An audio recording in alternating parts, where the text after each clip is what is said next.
Assalamualaikum warahmatullahi wabarakatuh. Baik, kelas 11, hari ini kita masuk ke pertemuan ketiga untuk matematika wajib kelas 11. Sebelumnya kita telah membahas induksi matematika, yaitu pembuktian suatu pernyataan. Pernyataan itu berupa deret, gitu kan? Karena kemarin kita membahas 1 tambah 3 tambah 5 tambah misalnya sampai berapa. Kemudian ada di sini rumusnya, ya kan? Nah, kita mau membuktikan sebelah kiri sama dengan sebelah kanan, gitu kan? Karena kita membahas deret itu kan ada tanda tambah. Nah, nanti selain deret ada lagi namanya barisan, nak. Oke, sebenarnya ini nanti di bab selanjutnya, tapi kita akan singgung sedikit di sini. Kita perhatikan di sini.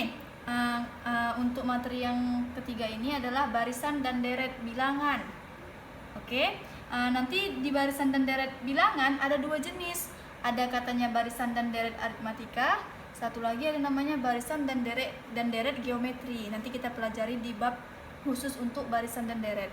Hari ini kita akan membahas tentang aritmatika aja, karena ini berkaitan dengan pembuktian induksi matematika yang kita bahas 2 pekan sebelumnya. Oke ya. Untuk yang pertama kita akan membahas barisan aritmatika, nak. Apa itu maksud dari aritmatika? Apa itu maksud dari barisan? Misal nih, ada suatu barisan. Berarti barisan itu polanya tertentu gitu. Ada polanya tersendiri, ada rumusnya sendiri. Misal di sini barisannya itu U1, U2, U3 sampai UN. Maksudnya itu apa, Umi? U itu adalah suku. Jadi kalau di sini katanya U1, U2, U3, berarti di sini suku pertama atau suku ke-1, suku kedua, suku ketiga, sampai suku ke N. Suku ke N ini kita nggak tahu berapa. Ya kan, bisa aja 10, bisa 11, pokoknya dia suatu bilangan. Oke ya, rumus untuk menentukan suku ke N ini, nak. Rumusnya itu adalah A tambah N kurang 1 kali B.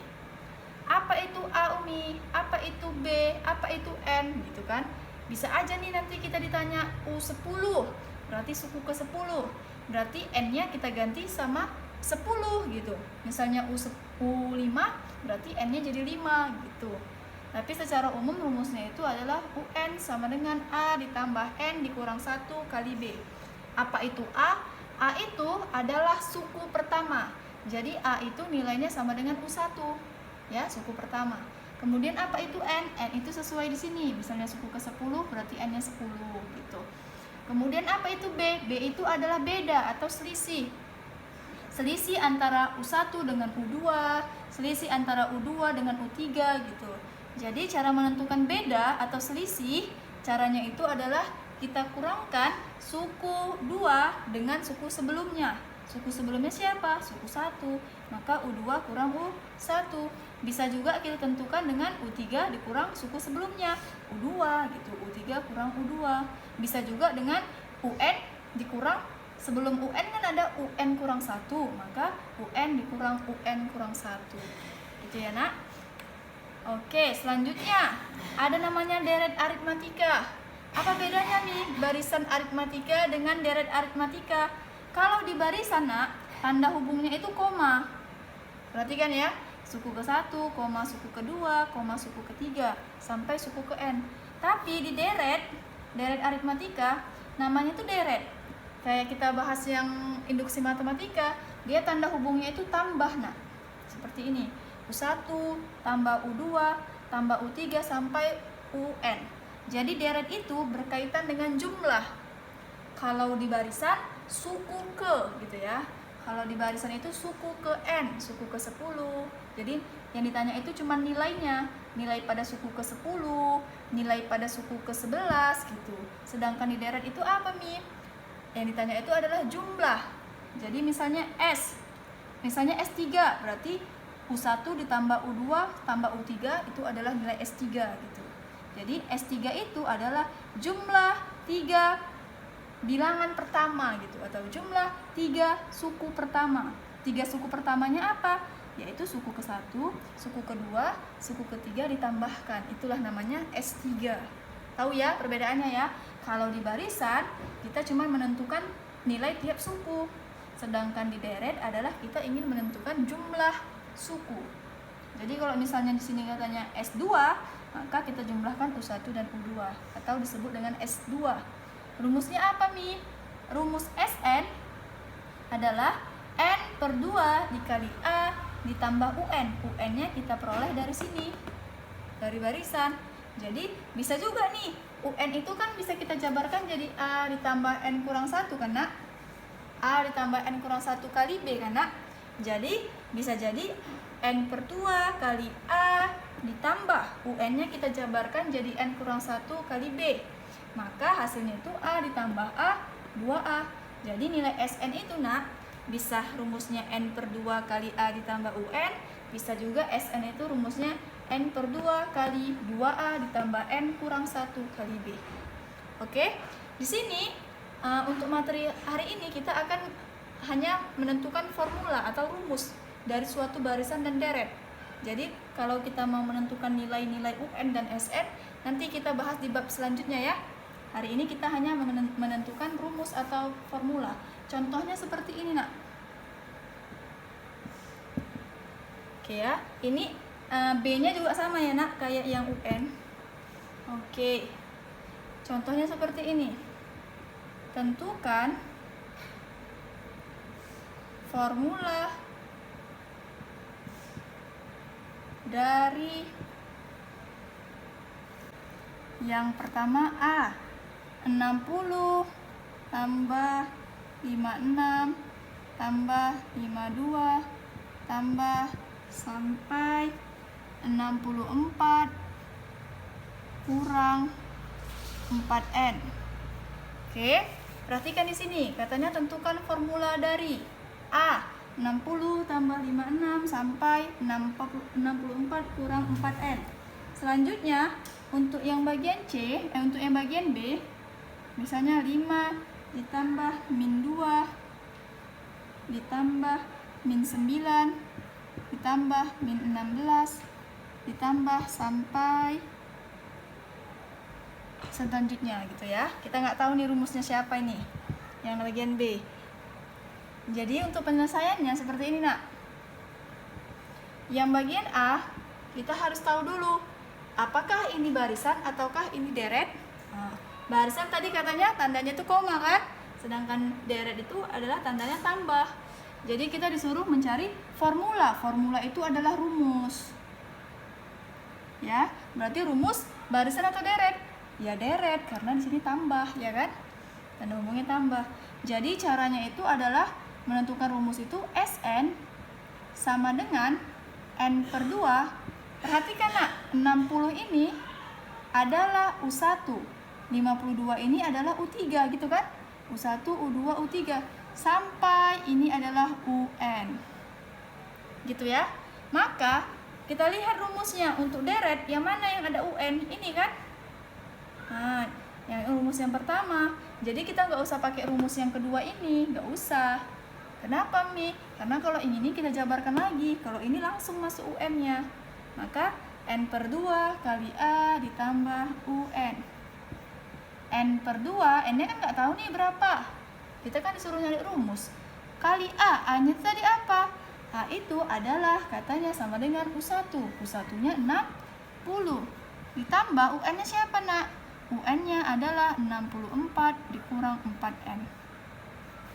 Maka jadinya N per 2 kali 60, ini kan tinggal dibuka aja nih kurungnya karena penjumlahan. Jadinya 60 tambah 64 adalah 124 dikurang 4N. Kita kalikan ke dalam. 124 kali setengah, ini kan 1 per 2 karena 124 dibagi 2 gitu kan. Hasilnya adalah 62. N karena kali N dikurang N per 2 dikalikan dengan 4N. N kali N adalah N kuadrat. 4 kali setengah, ini kan 1 per 2. Hasilnya adalah 2. Ya kan? Jadi jawabannya adalah rumus Sn adalah 62N dikurang 2N kuadrat. Oke ya, untuk yang bagian B, biar ini hapus. Untuk yang bagian B kita perhatikan. Di sini nggak ada rumus UN-nya kan, Nak? Mana yang rumusnya nggak ada UN? Jangan pakai yang ini ya, karena kita belum jumpa UN-nya berapa. Tapi kita pakai rumus yang kedua. Maka rumusnya itu N per 2 kali 2A ditambah N kurang 1 kali B. Masukkan N per 2, 2 kali A, A-nya itu 5. Tambah N kurang 1 kali B. B-nya berapa, nak? B-nya itu, tadi apa rumus B? Adalah U2 kurang U1. Gitu kan? Berarti U2-nya itu adalah min 2, U1-nya ada 5. Berarti U2 kurang U1 min 2 kurang 5. Hasilnya min 7. Berarti selisih antara U1 dengan U2 adalah min 7. Kita masukkanlah di sini min 7. Oke. Selanjutnya berarti jadinya N per 2 dikali 2 kali 5 itu 10 tambah. Ini kan dikali karena rumusnya tadi kan perkalian. Berarti ini caranya itu N-nya ini kita kalikan sama B. Berarti N dikali min 7 hasilnya min 7N. Gitu kan? Di sini jadi negatif. Min 1 kali min 7 hasilnya positif tuh 7. Berarti hasilnya N per 2 dikali 10 ditambah 7, 17 dikurang 7N. Hasilnya atau kita kalikan ke dalam, berarti 17 kali 1 per 2N, 17 per 2N min N kali N kuadrat, 7 dikali 1/2 hasilnya 7 per 2. Inilah rumusnya, atau sama-sama penyebutnya 2 kan? Kita buat panjang penyebutnya 2, jadinya 17N dikurang 7N kuadrat per 2. Inilah rumus Sn. Oke, paham ya, nak? Jadi kalau misalnya nanti di soal ada di sini katanya koma 60,56,52, berarti kita disuruh nyari UN, bukan Sn, gitu ya. Jadi kalau misalnya sini ada tambah, berarti yang ditanya Sn. Tapi kalau misalnya nanti rumusnya soalnya koma semua, misalnya 2,4,6, sekian gitu kan. Terus ada pertanyaannya, tentukan formula dari UN dan Sn. Berarti dua-dua kita cari. Cari UN-nya, rumus UN-nya, cari juga rumus Sn-nya. Paham ya? Oke. Sekian pembelajaran kita hari ini. Semoga apa yang Umi sampaikan dapat mudah dipahami. Selanjutnya nanti Umi akan mengasih 2 soal yang berkaitan dengan materi ini. Tapi di sini kan kita membahas deret. Nanti Umi kasih soalnya kayak tadi Umi bilang, misalnya 2,4,6 gitu kan. Nanti Umi suruh cari UN dan Sn-nya. Jadi kalian cari dulu UN-nya, kemudian cari Sn-nya. Cara nyari Sn-nya seperti ini. Tapi pakai rumus yang ini ya, nak. Karena UN-nya udah dapat sebelumnya. Jadi cari dulu UN-nya, baru cari Sn-nya dengan rumus yang ini. Bukan yang ini ya. Supaya nggak 2 kali kerja kalian. Paham? Baiklah, sekian pembelajaran kita hari ini. Semoga kalian paham dan mengerjakan tugasnya dengan benar. Karena nilai kalian akan langsung Umi masukkan ke daftar nilai. Sekian hari ini. Assalamualaikum warahmatullahi wabarakatuh.